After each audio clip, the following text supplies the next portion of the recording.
Hello, ladies and gentlemen. Welcome to this episode of The Greedo Goes Off. Thank you for watching.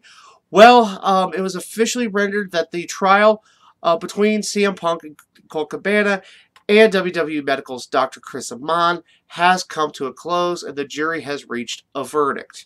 A little recap of what has gone on. This stems from the October 2014 edition of the Art of Wrestling podcast, which is hosted by Cabana. It was the first time CM Punk spoke about his grievances with WWE and his treatment there. He mentioned such things as being injured by Ryback and calling him unprofessional, the being fired on his wedding day, but the big thing was talking about a staph infection that developed into MRSA. He said he was treated by WWE Medical, or was diagnosed as a simple staph infection by WWE Medical, not mentioning anyone by name, and then prescribed a Z-Pack, which contains methicillin. And when it develops into MRSA, the Z-Pack doesn't work, as the first two letters in MRSA are methicillin resistant. Well, after that podcast, Dr. Amman filed a defamation suit against Punk. It was earlier today released that he was seeking $1 million plus $1 for every stream of the podcast, which all told came to the tune of around $4 million. The trials started last week. Went over several days. Dr. Amman, Cabana, AJ Brooks, and Punk himself all testified. And I personally thought the highlight of it was the fact that he had to say what the CM in CM Punk meant under oath. So for those of you who had Chick Magnet in the betting pool, congratulations, you win. But on to the judgment. It was a jury trial, and the jury found in favor of CM Punk and Colt Cabana. No word yet. Cabana hasn't yet to discuss this. I think it was only like maybe 2 hours ago that the judgment came out, and so we're probably going to hear some from we'll probably hear from Dr. Amman. As far as Punk, he's concentrating. He's probably going to get back to work, concentrate, because he has a fight coming up this Saturday, I think, at UFC 225. So, but in reading everything, what I think put the nail in Dr. Amman's coffin, or at least as far as his case was concerned, was the fact that he had been joking about the whole situation with WWE wrestlers and other personnel, tweeting, I can always give you a Z-Pack for it, or blah blah blah. Again, if you feel this hurts you, or this misdiagnosis, is bad, bad, and you feel bad about it, or you wouldn't be joking about it. And again, as Dr. Amman was not mentioned by name on the Art of Wrestling podcast, it's very difficult to, because WWE Medical has several doctors. But like I said, I think him jumping into the lawsuit and then mentioning that they had made jokes, he himself had been making jokes about the situation, really did not paint him in a favorable light with the jury. Don't know where things go from here. Whether or not, there's a possibility now that this is all settled, WWE will reach out to Punk again, see if he's interested, see what kind of deal they can put together for him. But as I said before, Punk and Cabana found not guilty of the defamation charges brought up by Dr. Amman. Nobody, they will not have to pay the $4 million. Yay!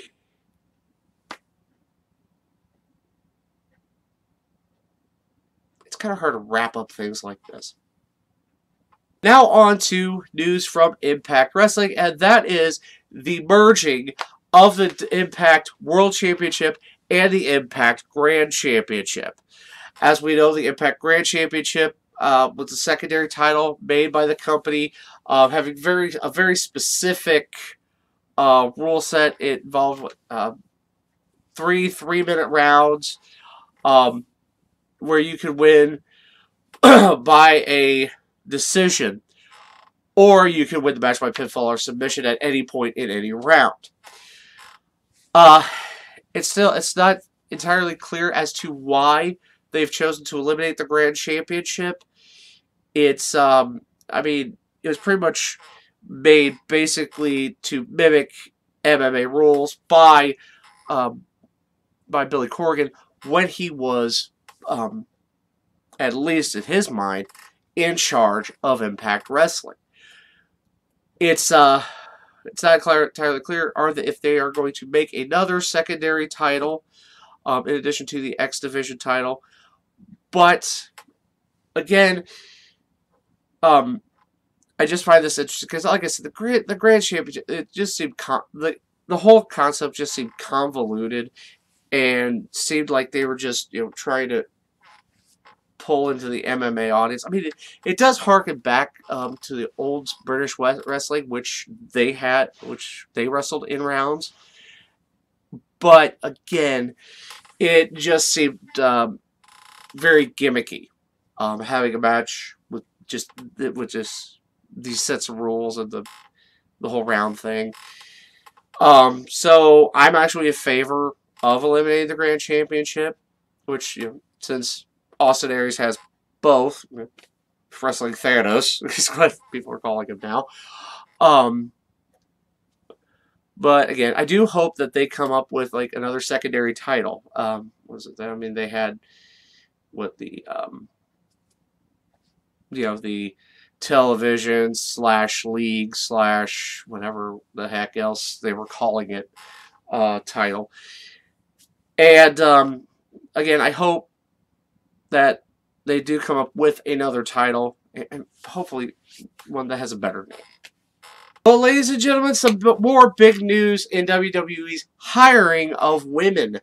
As it has been reported, WWE has come to terms with Deonna Purrazzo. She's very popular on the independent scene. Did do some work for NXT a few years ago before she became more heavily involved in the independent scene, and especially helping to build up the Women of Honor. So she's very well liked, good wrestler, and it's probably easily another participant in the Mae Young Classic. As I mentioned in my last show, WWE was either very close to, if they had not come to terms with both Toni Storm and Io Shirai. So adding Deonna Purrazzo is a good thing. Sorry, I just don't know how else to put those. So here's looking to WWE hiring more women. As we know, there's going to be another Mae Young Classic this year, and they are reaching out to female superstars, to see past ones who were in the last Mae Young Classic. Like I said, Serena Deeb, Piper Niven, some other ones, and hopefully some people who haven't been in the Mae Young Classic or could really use the exposure, because there's a lot of great female wrestling out there. So again, congratulations to Deonna Purrazzo signing with WWE. But on the other side of this, there have been two releases in NXT. The first I will talk about is Uriel Ely of the Ely brothers. These were two brothers that I believe they had had a tryout for the 2015 iteration of Tough Enough. but later on they were signed to NXT contracts. They did make a few appearances on NXT, but as I said, one of them has been released. It makes you wonder as to why they released one member, one of a set of twins. But I'm sure there's a very good reason, and that'll probably come out at some point. Also announced, they have released Chinese female wrestler Zeta has been released. As you know, she was a participant in the first Mae Young Classic. Went out in the first round. I can't say that I'm surprised by the release. From what I gathered, her background was in dancing and entertainment, and basically like the older generation, the past iterations of women's wrestling, where they basically would hire models and dancers and actresses, and and these women would see WWE as a stepping stone to bigger things. Yeah, that's just it.